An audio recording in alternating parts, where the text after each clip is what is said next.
I was in college at Ames when I got the draft notice, so I went down to Camp Dodge for the physical. I was supposed to go to aircraft mechanics school. I was slated to do that at Amarillo, but they had the Air Force had a shortage of gunners. The turret is a complete ball. It's 42 inches in diameter. You got in the ball after you took off, and so you point the gun straight down. That puts the door up inside the airplane. You climb in, and your hands operated the turret.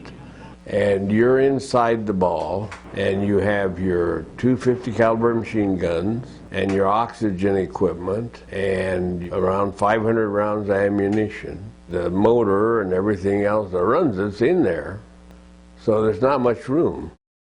The first 5 or 6 missions you're scared, and then you start getting tired, and you get so tired you begin to think you don't think you're going to make it.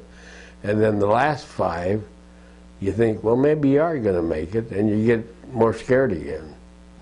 The railroad yards, aircraft factories, synthetic fuel plants, and those were critical targets. Those were generally most heavily defended. My last mission was to Pilsen, Czechoslovakia, Skoda munition company. They'd warned the Czechs by radio to not work in the factory that day.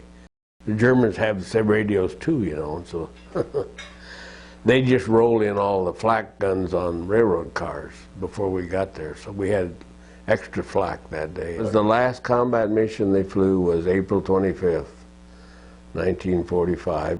That was my 35th one.